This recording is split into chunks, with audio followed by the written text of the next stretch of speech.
here we are in the bougie van with Tanner Corum. So great to have you here with us. What do you think of this van, Tanner? This van is awesome. It has absolutely everything you could desire to have on a trip. Right? To be able to sleep in here. Right. Pretty amazing that we went on a 30-day adventure, Dave and I. Absolutely. In this van. But I'm so happy to have you sitting with me here now. And we just want to talk a little bit about mental health. Of course. So you have been an amazing spokesperson for the Middle Path for the past couple years. You know, working with us at the Path, why do you think mental health is important for athletes and college students? You know, why do we need to focus on mental health issues?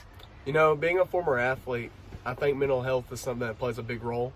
Okay. And, you know, I've seen guys that face adversity and they have a hard time trying to get past it, but I've always been able to try and help them see the light in dark situations. And that's something that's so great about the Middle Path, is that they just try and help everyone find a new life, to be able to just really grab onto the positive things of life. And that's something that I've noticed that the Middle Path is very, very well working with others. I appreciate that, because we really are about building a life worth living. Absolutely. So let's talk a little bit about, you know, some of the challenges that you've had. I mean, we've been so honored to watch you play for ETSU and SIU for the football. So tell us about your journey a little bit.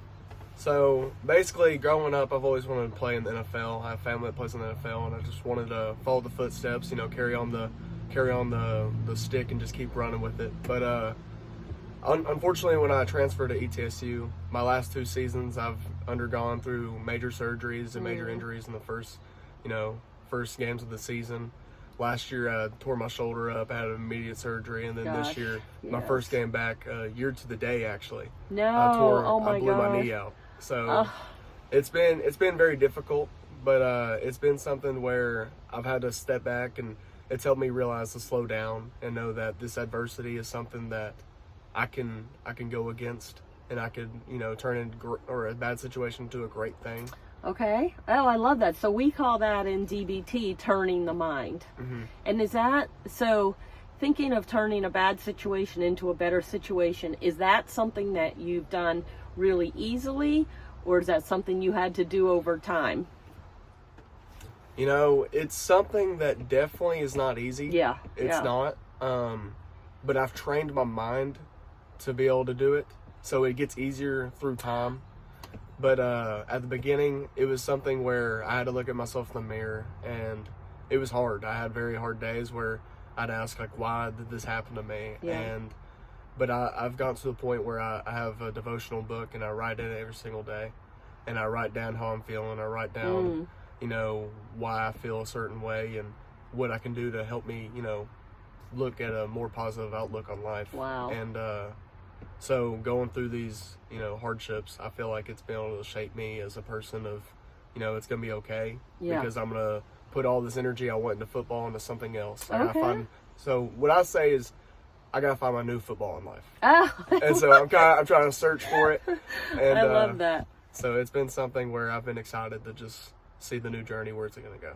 So there's an opening, right? Maybe something that wasn't expected or Absolutely. wanted. Right? Absolutely. As we all have things that happen to us in life, and life is still worth living, even when there's pain. Of course. Is that what I'm hearing? So there's an opening, and now it's like, let me fill it with something that's going to be effective in my life. I thought it was going to be this, and now it could be something even greater. Absolutely. It just depends on what's coming. You know, and that's a great point. I also feel like something I've always told myself is that you can't have the good times without the bad. Okay. And, you know, the bad times, sometimes they hurt, and they'll stick out way more than the good times will. But once you overcome the hardships and the adversity, you're going to be able to look at yourself in the mirror and be so proud, and just know that you've come a long way. And I feel like that's something the Middle Path is very, very done well with, just working with others and be able to just see that. Wow. So that's something I appreciate y'all for sharing with others and for sharing with me. Thank you so much. I appreciate it. And so amazing to have someone with so much wisdom at such a young age. Are we 22? 22. 22 years old, and able to see how we need to learn to turn our minds, and that the middle path can help do that. Thank you so much, Tanner. Thank you so much. And I'm so blessed to have you in my life, and I appreciate, your words and the adversity, and excited to see where you're going to take it, because I know you're going to take it big. Whatever you do, it's going to go big. Yes, ma'am. Thank you. All right. Thank you. Comes to the Bougie fan. The Bougie.